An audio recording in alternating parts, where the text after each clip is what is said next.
जय हिंद दोस्तों, मैं नवीन शर्मा आप सभी का स्वागत करता हूं। आशा करता हूं आप सब एकदम अच्छे हैं, एकदम बेहतरीन हैं। एक बार सारे प्यारे दोस्त बताएंगे आप सब कैसे हैं।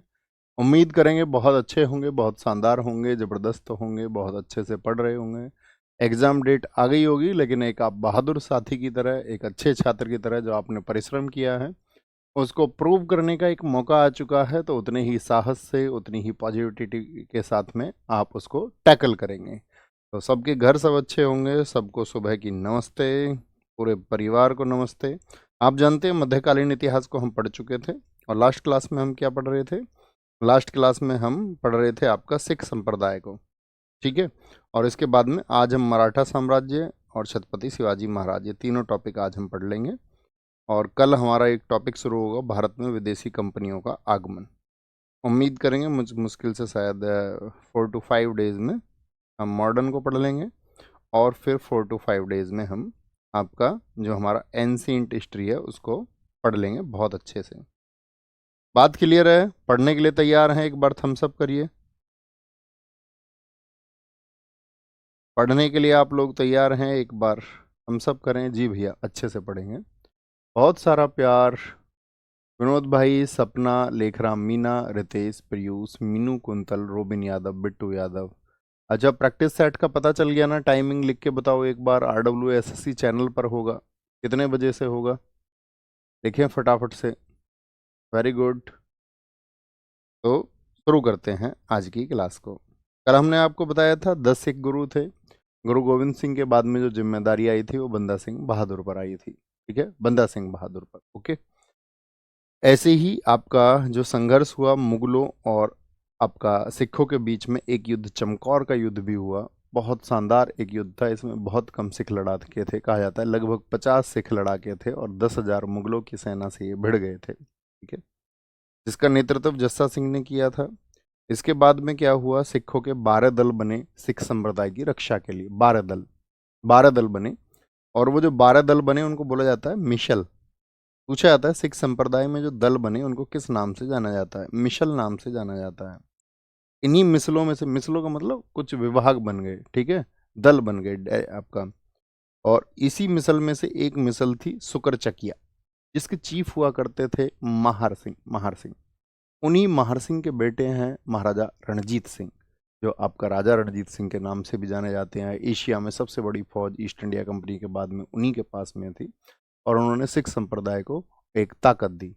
आप जानते हो स्वर्ण मंदिर पर जो सोना लगवाया वो भी इन्होंने ही लगवाया था। हाँ जी भैया। तो रणजीत सिंह 1798 में लाहौर के शासक बने थे। 1801 में इनको महाराजा की उपाधि धारण की, और इन्होंने आपका अंग्रेजों के साथ में एक लाहौर की संधि की। लाहौर की संधि में क्या था आपको पता होना चाहिए। लाहौर की जो संधि हुई, ये इंपॉर्टेंट है, इसका ईयर याद रखना। किसी भी संधि का जो वर्ष होता है वह महत्वपूर्ण होता है। लाहौर की संधि में क्या हुआ? जैसे कि यहाँ पर आपका लाहौर था ये क्षेत्र, ईस्ट इंडिया कंपनी ने बोल दिया, क्योंकि ईस्ट इंडिया कंपनी का प्रभाव बढ़ता जा रहा था, तो जो ईस्ट साइड है ये ईस्ट इंडिया कंपनी की होगी। पूर्वी हिस्सा जो है सतलज का, ये वाला हिस्सा, और सतलज के इधर वाला जो हिस्सा होगा वो आपका महाराजा रणजीत सिंह संभाल सकते हैं। क्योंकि अंग्रेज इस समय तक, आप जानोगे जब हम कल आपको बताएंगे, अंग्रेजों का आगमन हुआ। ठीक है, बहुत बढ़िया। बहुत ठीक है प्रियांशु भाई। बहुत बढ़िया। अमृतसर में इस पे साइन किए चार्ल्स मैटकॉफ ने, और सतलज का पूर्वी हिस्सा बोल दिया। इसी समय पर जो रणजीत सिंह थे, उन्होंने इस शाहसुजा की एक पत्नी हुआ करती थी वफा बेगम। यहाँ पर इनका नाम क्यों मेंशन किया गया है भैया? कोहिनूर हीरा आप जानते हैं, अलाउद्दीन खिलजी लेके आया था आपका अपने दक्षिण अभियान से। उसके बाद वो दिल्ली सल्तनत में आ गया। दिल्ली सल्तनत में रहते हुए वो मुगलों तक गया। मुगलों के समय पर आपको अब पता होगा कि एक मोहम्मद शाह रंगीला था, उसके समय पर नादिर शाह आया था 1739 में। वही नादिर शाह कोहिनूर को लूट करके ले गया था। कहाँ? आपका ईरान। फिर वो उसके वंशजों पर रहा, और वहाँ पर वो था आपका वफा बेगम के पास में। ठीक है, तो वही शाहसूजा का जिक्र है, क्योंकि वहाँ से महाराजा रणजीत सिंह उस कोहिनूर हीरे को वापस लेके आते हैं उनकी मदद करके। ठीक है, और जम्मू कश्मीर में जो शेरगढ़ क्षेत्र की राजधानी थी, वहाँ जो सूबेदार था उसका नाम था आतिम मोहम्मद, उसको इन्होंने दी थी। रणजीत सिंह जी की डेथ हुई 1839 में। मुझे एक बात बताएं, रणजीत सिंह गद्दी पर कब बैठे थे? 1798 में। महाराजा बने 1801 में। डेथ हुई उनकी कल? बोलेंगे डेथ उनकी कल हुई 1839 में। इनके 3 बेटे थे, खड़क सिंह, शेर सिंह और दिलीप सिंह। खड़क सिंह के खड़कने से खड़कती हैं खिड़कियां, फिर खिड़कियों खड़कने से क्यों नहीं खड़कता खड़क सिंह? ठीक है, तो खड़क सिंह ये 1839 से 40 रहे, बिल्कुल याद करने की आवश्यकता नहीं है। फिर शेर सिंह रहे और फिर दिलीप सिंह, एक बच्चे थे। ये जो इनकी संरक्षिका रही, ये रही माता जिंद कौर। और यही दिलीप सिंह है जिन्होंने कोहिनूर हीरा ब्रिटेन की महारानी को दे दिया था डलहौजी के दबाव में, क्योंकि डलहौजी इसी बात पर अड़ा हुआ था कि वो आपका जो कोहिनूर हीरा है वो महारानी के लिए जाना चाहिए। ठीक है, तो 1845-46 में पहला आंगल, आंगल बोलते अंग्रेजों को और सिख, आंगल और सिखों के बीच में युद्ध हुआ, जिसको मैं महत्वपूर्ण बताऊंगा उसको भूलोगे तो नहीं? थम्स अप करके बताओ भैया, नहीं भूलेंगे। बाकी सब कहानी है, एग्जाम से उसका लेना देना नहीं है कोई। ठीक है, एग्जाम की जल्दियों को भी हमको ध्यान में रखना होगा। तो इसमें क्या हुए, सिख पराजित हुए थे पहले आंगल सिख युद्ध में, सिख पराजित हो जाते हैं। लाहौर की संधि पहले में ही क्या हुआ, आपका दिलीप को महाराजा मान लिया गया। लाहौर की संधि हो गई 1846 में, और अंग्रेजों ने क्या बोला कि अब लाहौर में अंग्रेजों की सेना रहेगी, उसका पैसा तुम दोगे, उसका खर्च तुम दोगे। ठीक है, इस तरह ही अंग्रेज क्या करते थे, राजाओं के ऊपर दबाव बनाते थे। फिर बहरवाल की संधि होती है, और उस बहरवाल की संधि के द्वारा अंग्रेजों ने क्या कर दिया, कुछ अधिकारियों को मिला लिया सिखों के। इसमें लाल सिंह और तेज सिंह ईस्ट इंडिया कंपनी के साथ में मिल गए, और जो सेना 1 साल के लिए आई थी, अब इन्होंने बोल दिया कि ये सेना अब यहीं रहेगी। 8 लोगों की एक मंत्री परिषद बनाई गई। ठीक है, इसका विरोध किया जिंद कौर ने, लेकिन उनको अंग्रेजों ने गिरफ्तार करके शेखपुर भेज दिया, शेखपुर भेज दिया। ओके, द्वितीय आंगल सिद्ध यानी अंग्रेजों और सिखों के बीच में संघर्ष हुआ, जो कि शेर सिंह नाम के एक व्यक्ति ने कमांड संभाली। अंग्रेजों की तरफ से गफ नाम का एक अधिकारी था, और यहीं पर इस युद्ध के दौर को ही हम कहते हैं चलियावाला का वॉर। बहुत बार पूछा जाता है अंग्रेजों और सिखों के बीच में चलियावाला का वॉर कब हुआ था। देखें एक बार जरा ध्यान से, हमने 4-5 चीजें आपको बताई। चमकौर का वॉर याद रखेंगे कब हुआ। एक याद रखना है आपको, रणजीत सिंह किस मिसल से संबंध रखते थे, तो सुकरचकिया से, सुकरचकिया से। लाहौर की संधि एक 1809 में हुई, 1809 में। पहला अंग्रेज सिख युद्ध 1845-46 में हुआ। याद रखना है इसको ऐसे, क्रम अगर याद रखना है आपको, मेमोरी बनाए रखनी है। डलहौजी जो भारत में गवर्नर जनरल बनकर आया था, वो आया था 1848 में। 48 से 56 तक डलहौजी रहा था। तो डलहौजी के गद्दी पे बैठने के पहले ये प्रक्रियाएं चल रही थी, उससे पहले 2 साल, ये आपको याद रखना होगा। ठीक है sir, I hope you are coming tomorrow with best approach in Delhi police practice set. जी आकाश तिवारी, हम एकदम एडिक्यूटी बेस्ड, आज का जो पैटर्न एसएससी पूछ रही है, दिल्ली पुलिस में जिस तरह का पैटर्न पूछा जाएगा, तो हम आपको विश्वास दिलाते हैं उसी पैटर्न को हम एकदम से ध्यान में रखते हुए कल अपनी क्लास को शुरू कर रहे हैं। ठीक है, बरवाल की संधि हो गई। हम आधे आधे घंटे आपको सुबह हिस्ट्री गाइड करते रहेंगे, आधे घंटे 35 मिनट 40 मिनट आराम से हो जाएगा ना, और 9 बजे क्लास लेके आएंगे। मराठा साम्राज्य, अब आते हैं मराठा। मराठा किस क्षेत्र को कहा जाता है, बताइए किस राज्य से मराठा साम्राज्य का संबंध है?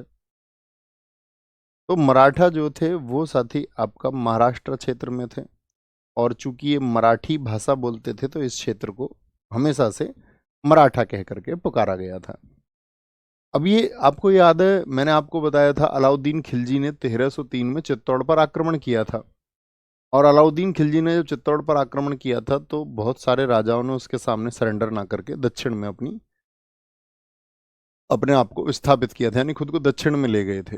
तो ये आपका वहाँ के राजस्थान के लोग थे, सिसोदिया वंश के लोग थे, जो कहाँ चले गए थे, दक्षिण में। तो ये सिसोदिया वंश से संबंध रखते थे। यहाँ पर जो इनके बुजुर्ग थे, पूर्वज थे, सुजान सिंह और सज्जन सिंह, ये दोनों चले गए थे अलाउद्दीन के आक्रमण। मुझे बताओ अलाउद्दीन का आक्रमण कब हुआ था? तो उसी के पीढ़ी में एक व्यक्ति हुए मालोजी, जो शिवाजी महाराज जी के दादाजी थे। बहुत इंपॉर्टेंट बात, शिवाजी महाराज जी के जो पिताजी थे, छत्रपति शिवाजी महाराज जी के, उनका नाम था शाहजी भोसले। ये छत्रपति शिवाजी महाराज जी के पिताजी थे। जो शाहजी भोसले थे ये मुगलों के समय पर अहमदनगर और बीजापुर, आपको पता होगा अहमदनगर और बीजापुर को आपका शाहजहां और औरंगजेब ने जीता था। ठीक है, बिल्कुल पंकज सारन, निश्चिंत रहिए, निश्चिंत रहिए। तो शाहजी भोसले यानी छत्रपति शिवाजी के जो पिताजी थे उनकी दो वाइफ थी, एक तो थी जीजाबाई, जीजाबाई, और एक थी तुकाबाई, तुकाबाई। तुकाबाई से जो बेटे पैदा हुए थे वो थे एकोजी राजे, और जीजाबाई के जो बेटे थे वो छत्रपति शिवाजी महाराज थे, छत्रपति शिवाजी महाराज। छत्रपति शिवाजी महाराज जी की माता जी का नाम क्या हुआ? जीजाबाई। बात क्लियर है? अब क्या बचपन में आप सबको पता होना चाहिए, जब इन्होंने दूसरी शादी कर ली थी शाहजी भोसले ने, तो इनकी जो पत्नी थी जीजाबाई वो इनसे अलग रहने लग गई थी, और अलग रहने लग गई थी तो वहीं पर छत्रपति शिवाजी महाराज जी का पालन पोषण हुआ था। यानी छत्रपति शिवाजी महाराज जी पर जो प्रभाव था उनके जीवन में, वो प्रभाव था सबसे ज़्यादा उनकी माता जीजाबाई। किसका? माता जीजाबाई का। छत्रपति शिवाजी महाराज जी का जन्म 1627 में हुआ। ठीक है, एक कभी कभी एग्जाम में क्या करता है 1627 ऑप्शन में ना दे करके 1630 ऑप्शन में दे देता है, तो बहुत बार इनका जन्म 1630 भी माना गया है। अगर 1627 ना दे तो 1630 आपको मानना होगा। ठीक है, अब ये बचपन में थे क्योंकि इनके पिताजी से इनकी अलग रह रही थी माता जी, तो इनको कुछ जागीर मिली हुई थी। उन जागीरों को, क्योंकि ये तो छत्रपति शिवाजी महाराज तो बच्चे थे, तो इनकी एक संरक्षक बनाए गए थे, पैटर्न बनाए गए थे दादाजी कौंडदेव, जिनको दादोजी कौंडदेव भी कहा जाता है। ये इनके दादा नहीं है, दादा कौन है इनके? दादा है इनके मालोजी, ये इनके संरक्षक हैं। कई बार कोई पूछते हैं कि दादाजी कौन है, तो दादाजी कह देते हैं, दादाजी। बहुत बढ़िया, यश जिंदल कह रहे हैं मज़ा आ रहा है पढ़ने में। दोस्त, जो पढ़ने में जिसको मज़ा आ जाता है उनका ब्राइट फ्यूचर होता है, ब्राइट। अच्छे से आप पढ़ोगे, आईक्यू लेवल अपना डेवलप करोगे तो। आध्यात्मिक गुरु इन्होंने अपना संत रामदास जी को चुना। संत रामदास दक्षिण में एक भक्ति आंदोलन चला था। ठीक है, भक्ति आंदोलन यानी कि जब भक्ति को बहुत प्रमुखता दी गई, बहुत सारे लोग थे, संत रामदास थे, संत तुकाराम थे, एकनाथ थे, वामन पंडित थे, इन सब लोगों ने दक्षिण भारत में क्या किया था? भक्ति की तरफ ज़्यादा जोर दिया था, उसी को भक्ति आंदोलन कहा जाता है। छत्रपति शिवाजी महाराज जी की बात करें तो इनकी जो है, कहते तो वैसे 8 पत्नियां हैं, 8 पत्नियां थी, लेकिन 3 पत्नियां प्रमुख हैं, साईबाई, सोयराबाई और पुतलीबाई। जैसे कि जो साईबाई इनकी पत्नी है, उनसे पुत्र पैदा हुए थे छत्रपति संभाजी महाराज।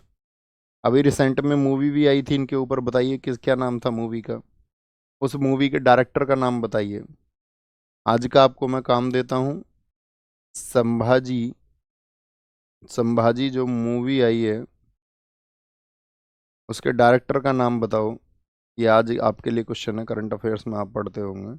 और इसमें संभाजी महाराज जी का जो रोल किया है, रोल वो किसने किया है? तो आप कहेंगे भैया विक्की कौशल ने किया है, विक्की कौशल।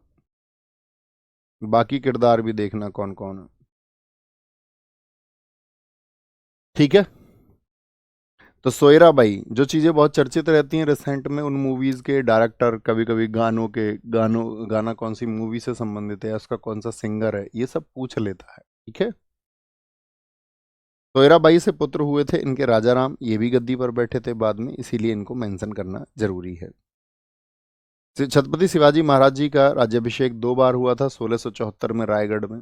कहते हैं इनके लिए बनारस के लोगों ने मना कर दिया था, तो फिर बाद में गंगा भट्ट ने कराया, है ना, निश्चलपुरी गोस्वामी ने, इन्होंने कराया तांत्रिक विद्या से, क्योंकि वहाँ पर तांत्रिक विद्या बहुत चलती थी। बहुत सही, श्री कृष्ण ज्ञानी जी ने आंसर दिया है, ज्ञानी जी ने।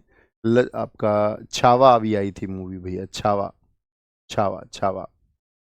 अबे मूर्खो, क्या डायरेक्टर एक तो कैटरीना कैफ बता रहा है, अगले। बहुत बढ़िया, राकेश सुबह सिंह है जी, राकेश सुबह सिंह है आपका जो इसके डायरेक्टर हैं, बहुत शानदार। ये आंसर दिया है हमारा गौरव कुमार जी ने। जो इनका राज्याभिषेक 2 बार में हुआ, 2 बार हुआ, 1674 में बहुत पूछा जाता है, यानी गद्दी पर कब बैठे? राज्याभिषेक 1674 में। और राजधानी इनकी क्या थी? राजधानी थी इनकी महाराष्ट्र में रायगढ़। छत्रपति महाराज जी के प्रमुख अभियान देखते हैं, तो रोहिदेश्वर दुर्ग पर उन्होंने सबसे पहले नियंत्रण किया था पुणे क्षेत्र में, यानी अपने साम्राज्य विस्तार के लिए आदिल शाह से छीन लिया था। 1646 में महाराष्ट्र में ही तोरण का किला था, ये अधीन होता था इनायत खान के, इसको ले लिया। और इसको पहला मराठा स्तंभ द्वार कहते हैं कि यहाँ से शुरुआत होती थी मराठा साम्राज्य की। इसी को रोहिदेश्वर दुर्ग भी कहते हैं। 1647 में सिंहगढ़ का किला जीता। 1648 में पुरंदर का किला जीता। बहुत इंपॉर्टेंट बात है कि छत्रपति शिवाजी महाराज जी ने पुरंदर का किला कब जीता था। 1656 में उन्होंने रायगढ़ को अपनी राजधानी बनाया था। यानी छत्रपति शिवाजी महाराज धीरे धीरे अपने क्षेत्र को बढ़ाने लग गए। और जब वो क्षेत्र को अपने को बढ़ा रहे थे तो मुझे बताइए 1656 में क्या मुगलों में संघर्ष चल रहा था। आप जानते हैं शाहजहां का लगभग उत्तराधिकार के लिए युद्ध की स्थिति आ चुकी थी और दारा शिकोह और औरंगजेब एक दूसरे के सामने थे। और ये वही दिन है जब औरंगजेब दक्षिण का सूबेदार हुआ करता था। मैंने आपको बताया था औरंगजेब आपका 1644 से 1652 बताएंगे, नहीं 1644 नहीं, 1636 से लेकर के 1644 तक दक्षिण का सूबेदार रहा था। और 1652 से 1657 तक भी वो आपका दक्षिण का सूबेदार रहा था। हालांकि वो उत्तराधिकार के युद्ध के लिए 1658 में दारा सिकोह की तरफ बढ़ गया था, जहां पर मैंने आपको बताया था कि उसने आपका 3 युद्ध लड़े थे। 3 युद्ध।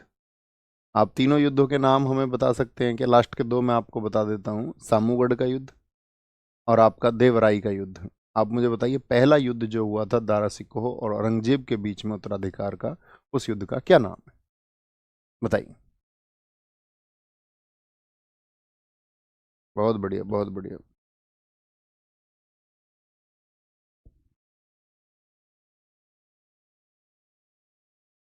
Very good. तो रायगढ़ को राजधानी बना लिया इन्होंने।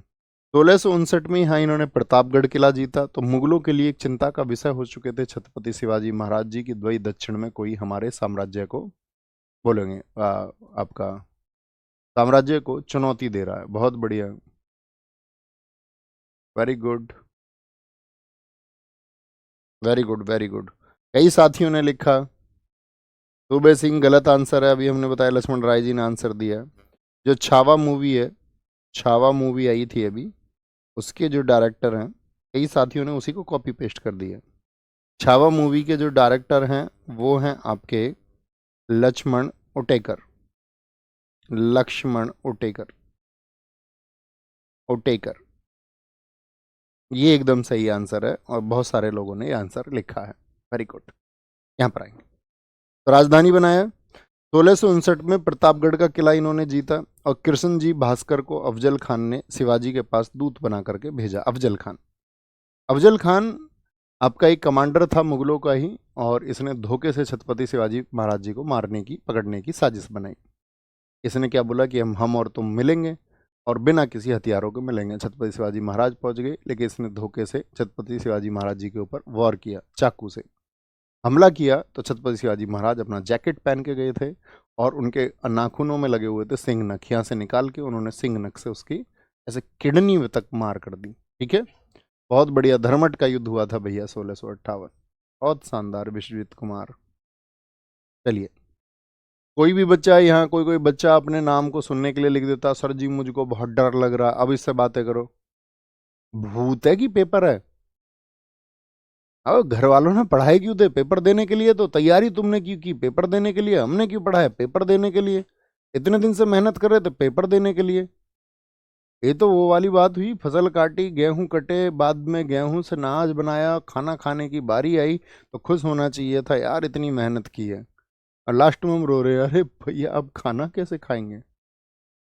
अरे सुधर जाओ, सुधर जाओ, मान जाओ। बिहेव लाइक ए वॉरियर, एक योद्धा की तरह व्यवहार करें। एक योद्धा की योद्धा की तरह व्यवहार व्यवहार आपको करना चाहिए दोस्त। यहाँ पाएंगे। चलिए पढ़ें करिश्मा सिंह। तो अफजल खान की इन्होंने हत्या कर दी थी 1659 में, तो और बहुत ज़्यादा चर्चित हो गए थे। 1664 में इन्होंने सूरत पर आक्रमण किया था और इसको एकदम से अपने पक्ष में कर लिया।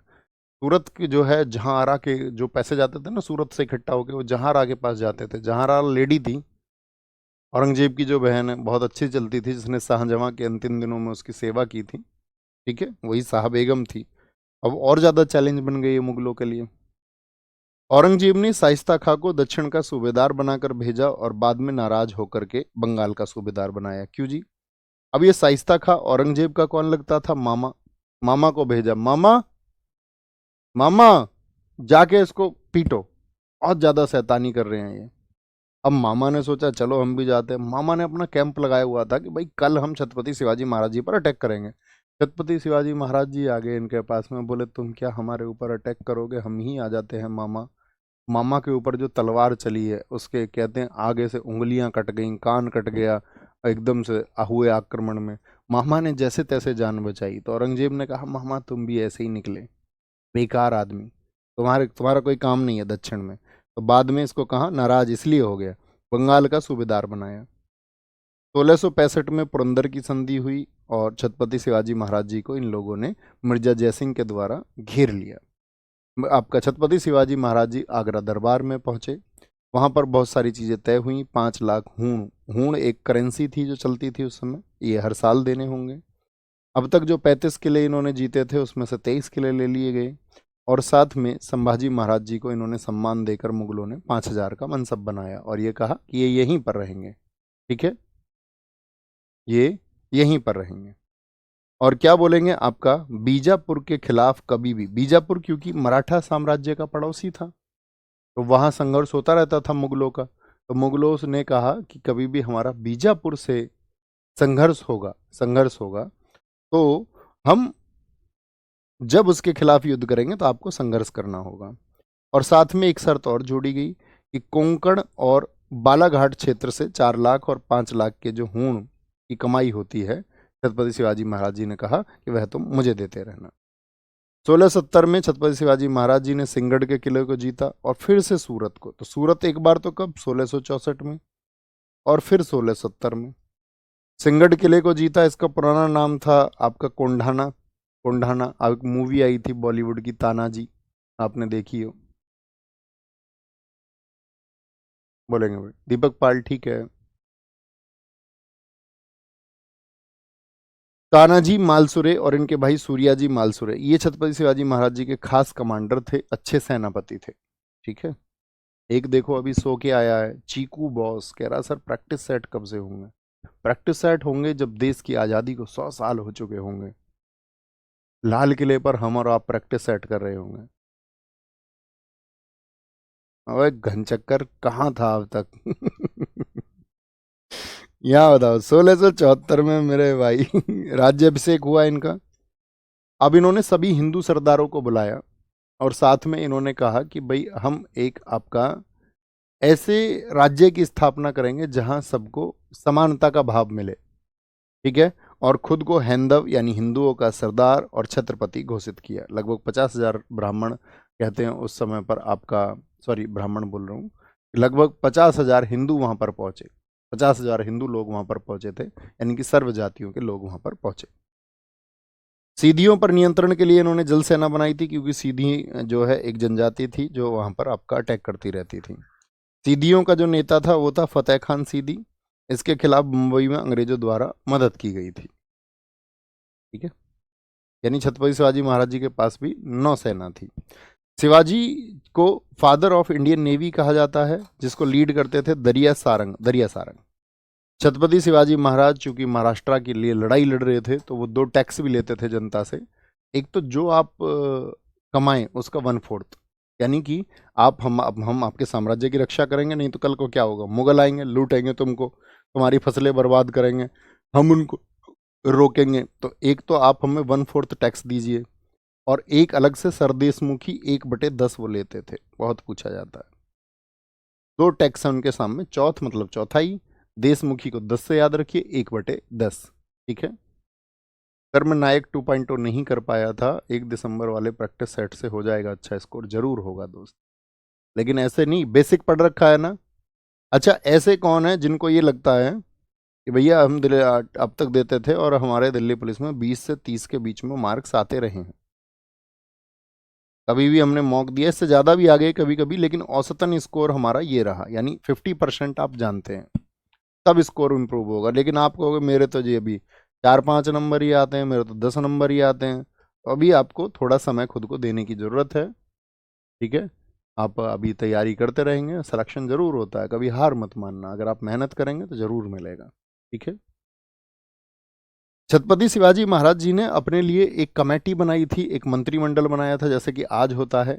कैबिनेट का। तो शिवाजी का जो अष्टमंडल था, अच्छा अपना औसतन एक बार मॉक टेस्ट का स्कोर लिखो ताकि मुझे आइडिया हो कि आप लोग कहाँ पर हैं।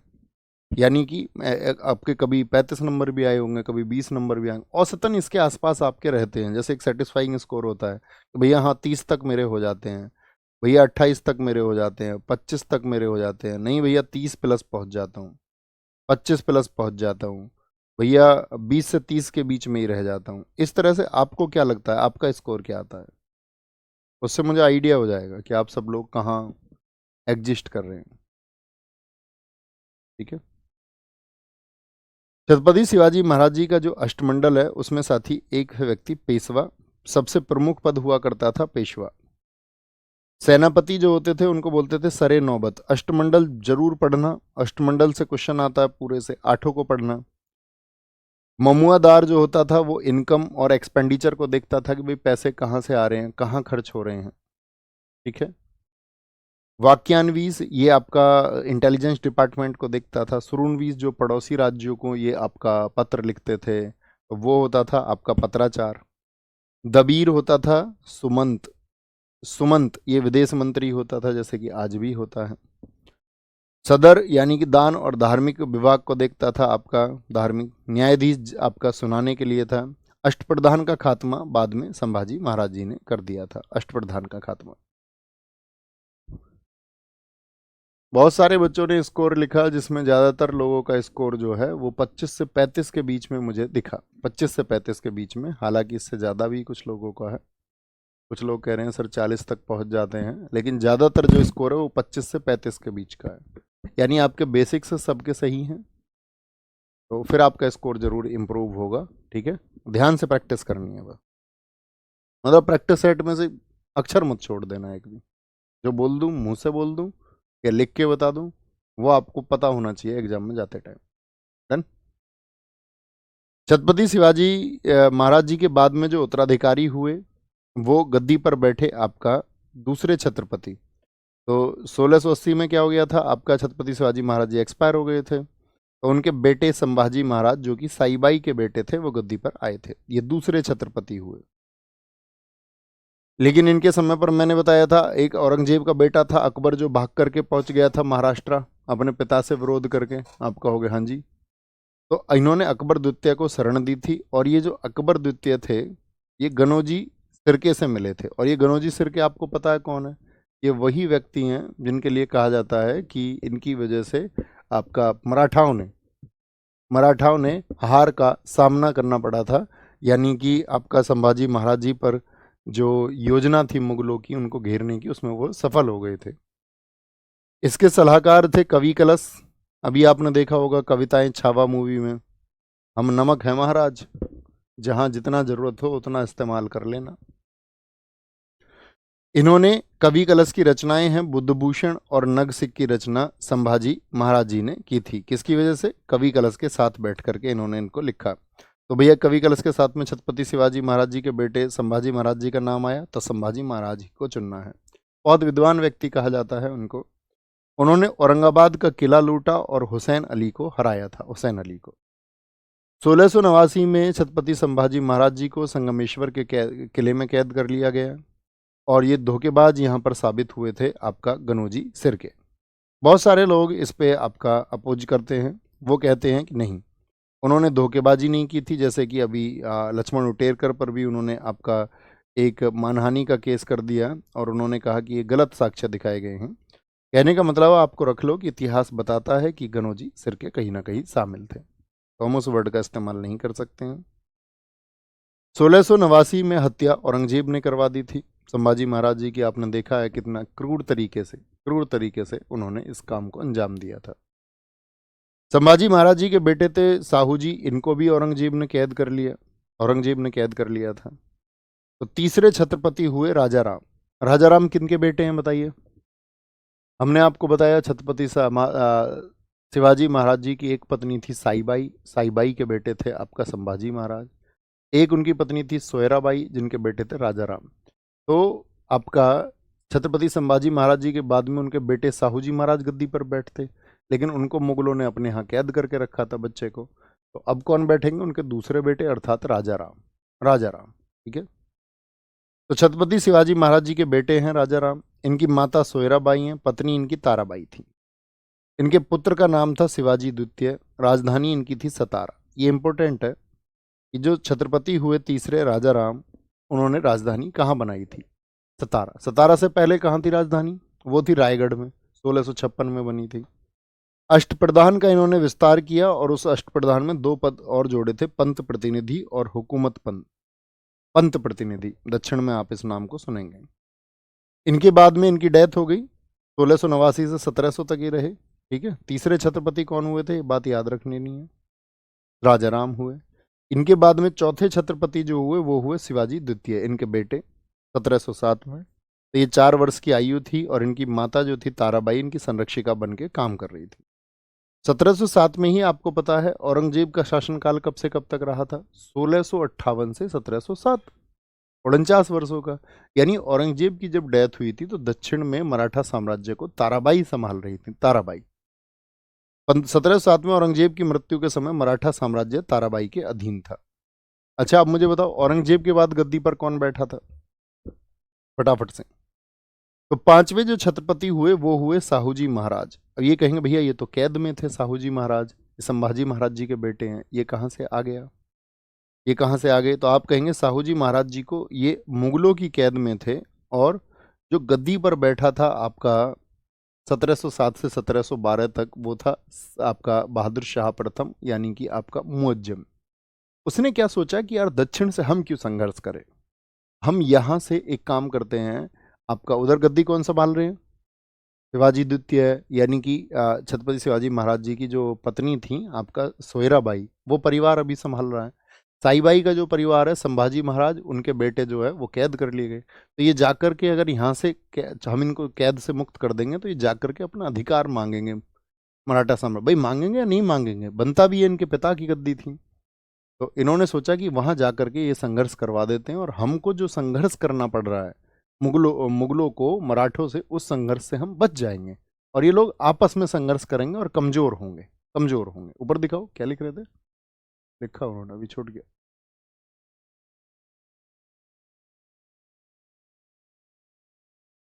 बहुत बढ़िया, बहुत शानदार, आगे चलें।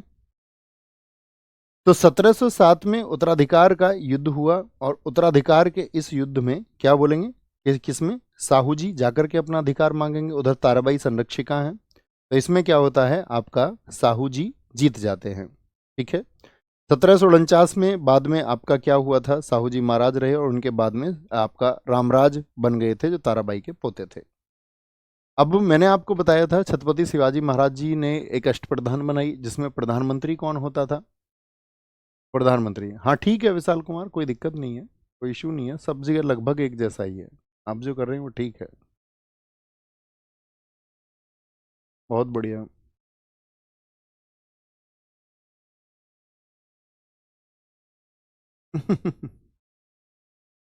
तो जो पहले पेशवा बने थे, पहले पेशवा कौन थे? बालाजी विश्वनाथ बने थे, यानी कि इस मराठा साम्राज्य को संभालने के लिए जो प्रधानमंत्री थे, प्रधानमंत्री, ठीक है। क्या बोलेंगे? पहले पेशवा। 1713 में पेशवा बने थे। सर आपके साथ कौन है? अरे नहीं बताएंगे, तुम किसी और को बता दोगे फिर, पहले प्रॉमिस करो किसी और को नहीं बताओगे। देखो एग्जाम टाइम है, नींद का ध्यान रखना। सारे दोस्त कुछ साथी कह रहे हैं मैं पूरी रात जाग रहा हूँ, नहीं, नींद का ध्यान रखना है। पता चले आप एग्जाम तक जागने के चक्कर में थे और एक दिन पहले आप बीमार हो गए। सर्दियाँ शुरू हो गई हैं, बहुत ठंडा पानी पीने से बचना, ठंड लगने से बचना, और नींद औसतन 6 घंटे लेनी लेनी है नींद। ध्यान नहीं रखोगे तो दोस्त जिंदगी बहुत बड़ी है। अच्छा परफॉर्म कैसे करोगे? जब सब चीज़ों का बैलेंस बनाओगे, अच्छा परफॉर्मेंस तब आता है, ठीक है। अपना ध्यान रखिए, प्रॉमिस करिए, ये पहली प्रायोरिटी है, पहली प्रायोरिटी है। अब पता चले यार आप बीमार हो गए, बुखार हो गए। मुझे आज भी याद है ऑफलाइन में हमारा, जब मैं ऑफलाइन पढ़ाता था, क्योंकि 2018 की बात है, तो हमारे सबसे अच्छे छात्र थे एक अरुण, ठीक है, सचिन। मॉक में उनके स्कोर सबसे ज़्यादा होते थे। मॉक का मतलब तब तो ऑफलाइन ही करवाते थे हम भी। तो ऑफलाइन में हमेशा टॉपर थे वो। तो मैं बुक और पेन देता था, तो हमेशा बुक और पेन दिए। लेकिन दिल्ली पुलिस से पहले क्या हुआ, जब 2018 वाले की मैं बात कर रहा हूँ, लगातार 1.5 साल उन्होंने तैयारी की थी। और ऐसा वक्त आया कि 2020 में दिल्ली पुलिस देने को उनको मिला। और जब दिल्ली पुलिस देने को मिला तो उससे कुछ दिन पहले इतना पढ़ते दोनों के दोनों, ऑफलाइन सेंटर में गद्दे ले आए थे, वहाँ पढ़ते थे। और भी बच्चे पढ़ते थे लेकिन बाकी सो जाते, दोनों के दोनों बीमार हो गए थे एग्जाम से पहले। ठीक है, यहाँ रखिए। तो वो बैलेंस करके रखना है, ऐसा नहीं है जाग रहे हो लगातार। बहुत बढ़िया, बहुत शानदार। सर आप तो लेकिन बहुत कम सोते हैं, तो भैया मुझे एग्जाम थोड़ी देना है। 5-6 घंटे सोने का ध्यान रखना है ना। यहाँ पर आएंगे। बालाजी विश्वनाथ 1713 में पेशवा बने। 1713 से 20 इन्होंने क्या बोल दिया, पेशवा पद जो होगा वंशानुगत होगा, यानी हमारे जो बच्चे होंगे वो आपका अब पेशवा बनेंगे, पेशवा। सेकंड पेशवा जो बने वो बाजीराव प्रथम बने 1720 से 40। याद है हमने बताया था दिल्ली पर आक्रमण मोहम्मद शाह रंगीला के समय इन्होंने किया। जो मराठा साम्राज्य है उसका अगर सबसे अधिक विस्तार कोई पूछे किसने किया, तो वो किया बाजीराव प्रथम ने। ये कहते हैं कि इन्होंने पूरे देश में मराठा साम्राज्य को बस चंद हिस्सों को छोड़ करके फैला दिया था। यानी छत्रपति शिवाजी महाराज जी के समय पर भी जितना साम्राज्य नहीं था उतना साम्राज्य बाजीराव प्रथम के समय पर हुआ। एक मूवी भी आई थी, आपने देखा होगा, बाजीराव मस्तानी। कहते हैं इसकी पूरी जिंदगी तलवार चलाते हुए गई थी। मोहम्मद शाह रंगीला ने तो एक बार चित्र बनवाया था इनका। मोहम्मद शाह रंगीला ने कहा था कि दक्षिण में जो व्यक्ति है कौन है, जरा इसका चित्र बनाओ चित्रकार से। तो चित्रकार गया था, ठीक है, और वो गया जा करके और उसने देखा, जा करके देखता है, अरे भैया ये कौन आदमी है, अपनी सेना के साथ सोता है, अपने सैनिकों के साथ रहता है, जैसा सैनिक खाते हैं वैसा खाता है। तो वो उसने चित्र बनाया, और जब वो घोड़े पर चल रहा था और गेहूं की जो बालियां होती है ना, गेहूं की बाली, गेहूं की फसल की, उनको मसल करके खा रहा था। तो कहते हैं मोहम्मद शाह रंगीला उसके चित्र से डर गया था। और जब उसने सुना था ना कि बाजीराव प्रथम अटैक कर रहे हैं दिल्ली पर, तो दिल्ली छोड़ करके भाग गया था। और सिर्फ 500 लड़ाके लेके गए थे अपने साथ। इतना कमजोर था मोहम्मद शाह रंगीला। ठीक है। बाजीराव प्रथम इनकी दो पत्नियां थीं। एक तो काशीबाई और एक आपका मस्तानी, जो आपका उत्तर भारत में राजा छत्रसाल की बेटी थी। 1728 में बाजीराव प्रथम ने पालखेड़ का युद्ध लड़ा था, जिसमें हैदराबाद का निजामुल मुल्क था, ये कहाँ का था, हैदराबाद का, इसको हराया। और इसके साथ में आपका मुंगी शिवगांव की संधि कर ली। बाजीराव प्रथम को इसने एकमात्र छत्रपति स्वीकारा। 1731 में वारना की संधि संभाजी द्वितीय से। 1735 में गुजरात क्षेत्र को जीता। पालखेड़ का याद रख लेना, बहुत पूछा जाता है, बाकी नहीं पूछा जाएगा कोई भी। 1737 में दिल्ली का अभियान किया, मोहम्मद शाह रंगीला भाग गया दिल्ली से। 1738 में फिर से निजामुल मुल्क को हरा करके उससे 50 लाख रुपए लिए हैदराबाद के से दुराई सराय संधि। पुर्तगाली जो अपने आप को ज्यादा दादा बनते थे उनको 1739 में हराया, उनसे बसीन की संधि की, बसीन की संधि। ठीक है। तीसरे पेशवा जो बने वो थे बालाजी बाजीराव। 1740 में बीमारी के चलते मौत हो गई थी बाजीराव प्रथम की। अरे कोई नहीं है, स्ट्रीमिंग है, स्ट्रीमिंग कराने वाले हमारे शुभम भाई हैं, जो आपको सुबह सुबह उठते हैं, मुझसे भी पहले क्लास को लगा के रखते हैं। थैंक यू बोलो इनको। ठीक है, ये हिडन फेस, शुभम भाई इधर आओ, इनको दिखो बच्चों को एक बार। आओ आओ आओ, अरे इधर आओ, दिखो ना, इनको भी आइडिया रहना चाहिए ना। ये देखिए, ये हमारे शुभम भाई हैं। अब बोलो थैंक यू इनको। ठीक है। हिडन फेसेस हैं जिनकी वजह से सब चीज़ें पॉसिबल हो पाती हैं, आप तक चीज़ें पहुंच पाती हैं।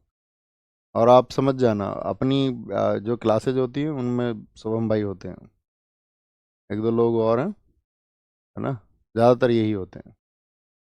ठीक है, थैंक यू बोल रहे हैं तुम, अब तुम भी थैंक यू बोलो इनसे, लिख के बोलो तुम, लिख के नहीं जाएगा इधर से, वेलकम लिख के भेजो तुम इनको। चलो भैया वापस आते हैं, वेलकम लिखो, एक वेलकम और एक फूल बना के भेजो। नहीं, हाँ एक फूल बना के भेजो।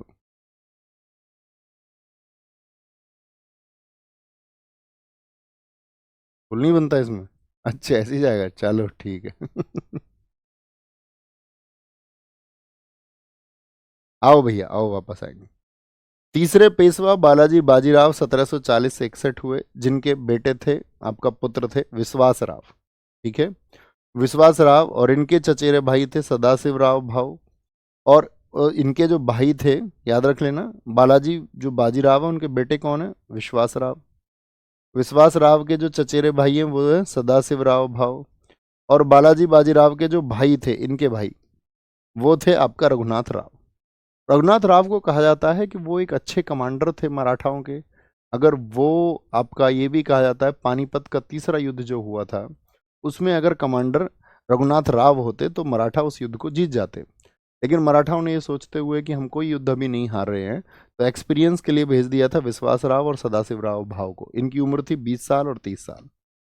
इनको बहुत ज़्यादा एक्सपर्टीज नहीं थी वॉर की, बस लेकिन ये था कि अहमद साहब अब्दाली को इतना बड़ा दादा नहीं है, उसको हरा ही लेंगे।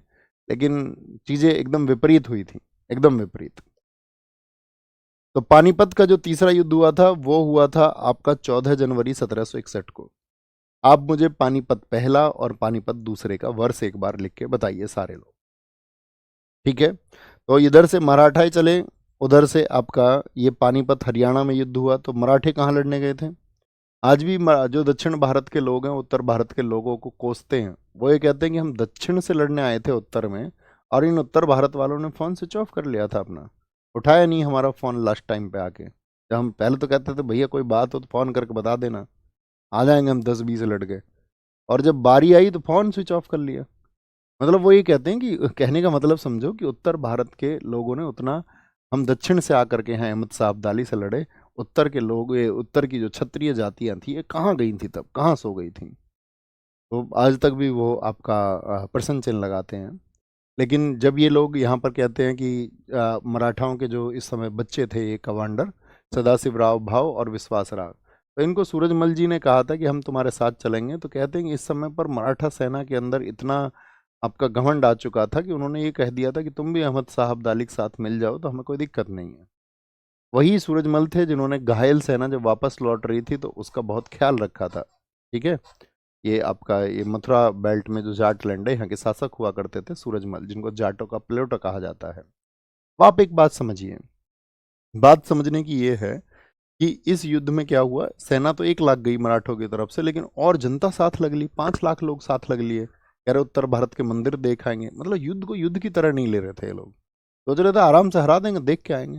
लेकिन दोपहर दोपहर में आपका जो विश्वास राव थे वो हाथी पे नहीं दिखे, वो हाथी से कहीं गिर गए, पूरी सेना में भगदड़ मच गई, सदाशिव राव भाव भी मारे गए। ठीक है, तो 30 वर्ष के सदाशिव राव थे, ठीक है, 30 वर्ष के सेनापति, और 20 साल के विश्वास राव थे। इनके साथ में आपका नजीब खान रुहेलखंड से, मल्हार राव होलकर, सुजाउद्दौला अवध का नवाब। ठीक है, ये किसके साथ में थे, ये अहमद शाह अब्दाली का पक्ष है, अहमद शाह अब्दाली का। और ये जो पक्ष है आपका, ये है आपका मराठाओं का। ठीक है, और अंग्रेजों का बहुत लंबा संघर्ष चला था।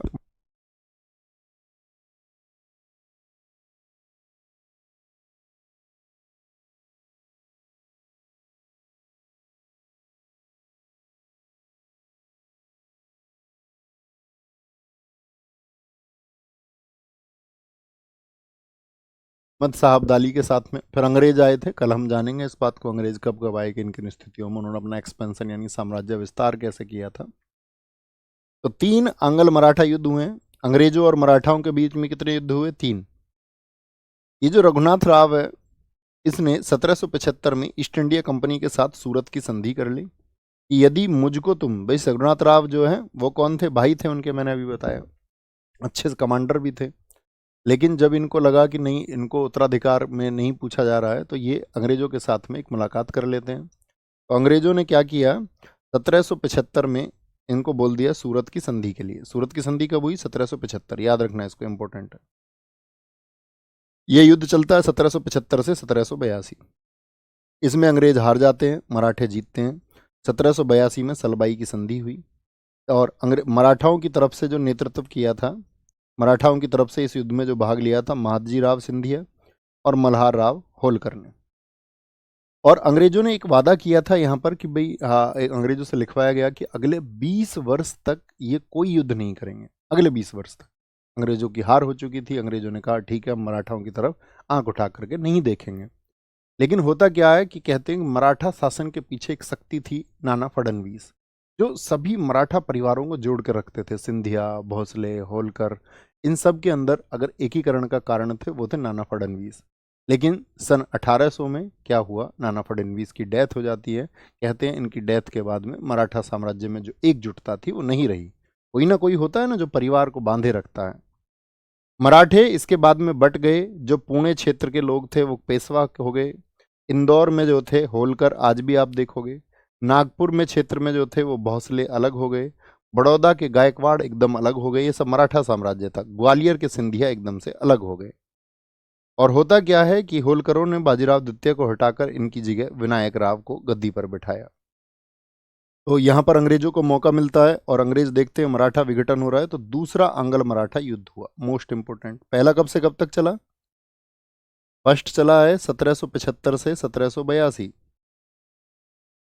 अब मुझे आप एक बात बताओ, क्या 1775 से 1782 जो ये वॉर हुआ, इस वॉर में क्या आपका जीते थे अंग्रेज? आप कहेंगे नहीं, अंग्रेज इसमें हार गए। लेकिन दूसरे में अंग्रेजों ने जैसे ही फूट देखा, उनका काम ही था ना फूट डालो और राज करो अंग्रेजों का, तो यहाँ पर अंग्रेज जीत जाते हैं। और अंग्रेजों ने यहाँ पर बसीन की संधि की 1802 में। 1806 में युद्ध जीतने के बाद में मराठाओं पर राजापुर घाट की संधि इन्होंने थोप दी। मराठा साम्राज्य का जो विघटन हुआ वो हुआ तीसरे आंग्ल मराठा युद्ध से, जो कि 1817 से 18 तक हुआ। एक बार तीनों युद्ध का वर्ष मेमोराइज करिए। पहला 1775 से 82, ठीक है, उसमें सूरत की संधि हुई 1775 में, और 1782 में सालाबाई की संधि हुई। 1803 से 1806 हुआ। 1802 या 1803 कहिए, बसीन की संधि होती है। 1806 में राजापुर घाट की संधि हुई 1806 में। 1817-18 में मराठा साम्राज्य को खात्मा के लिए, ठीक है, क्या बोलेंगे, इन्होंने बाजीराव द्वितीय जो अंतिम शासक थे उनको पेंशन दे करके विठुर भेज दिया कि आप अब पेंशनर है। और मराठा साम्राज्य में जो आपका छत्रपति पद होता था उसको इन्होंने खत्म कर दिया। मराठा संघ को भी इन्होंने क्या कर दिया, खत्म कर दिया कि भाई अब कोई मराठा संघ नहीं होगा। मराठा संघ को भी इन्होंने खत्म कर दिया। बाजीराव द्वितीय की मौत हुई थी 1853 में, और इनके दत्तक पुत्र थे नाना साहब। तो इनको पेंशन जो मिलनी थी, अंग्रेजों ने इनकी पेंशन भी रोक दी थी, जिसकी वजह से 1857 की क्रांति में एक भाग इन्होंने भी लिया था अंग्रेजों के विरुद्ध। 1857 क्रांति तो आप जानते हैं बहुत सारे कारण थे, हम बताएंगे भी आपको। ओके, बात क्लियर है? ये भारत का मैप है पुराना कि उस समय राज्यों की स्थिति क्या थी। एक बार रिवाइज करेंगे। कल सुबह याद रख लेना, 7 बजे हर रोज सुबह मिलना है। 40 मिनट की कक्षा, 40 से 45 मिनट की इस कक्षा को आपको हम बता देंगे हिस्ट्री में क्या क्या कैसे कैसे आपको पढ़ना है, क्योंकि अच्छा छात्र वही है जिसे ये पता है क्या पढ़ना है और क्या छोड़ना है। बहुत थैंक यू इतने विश्वास के लिए अनुराग पांडे जी, बहुत सारा प्यार। अपना ख्याल रखिए, मिलते हैं साथी आपका कल 7 बजे और RWA SSC चैनल पर सुबह 9 बजे, ठीक है। सुबह 9 बजे कल प्रैक्टिस सेट शुरू होगा, उसको हमने दिया है नवीन GS सेट। नवीन GS प्रैक्टिस सेट होंगे, कितने बजे से होंगे? सुबह 9 बजे से होंगे, 9 बजे से। और कहाँ होंगे? RWA SSC चैनल पर होंगे। लगातार कंटिन्यू बिना छुट्टी के 15 सेट होंगे, इनको आपको तैयार कर लेना है, चाहे आपका एग्ज़ाम दिसंबर में हो और जिन साथियों का एग्ज़ाम जनवरी में होगा, इसको पढ़ करके दें, आपको बहुत फ़ायदा होगा, ये विश्वास हम दिलाते हैं। ख्याल रखिए। जय हिंद, जय भारत, नमस्ते, टेक केयर।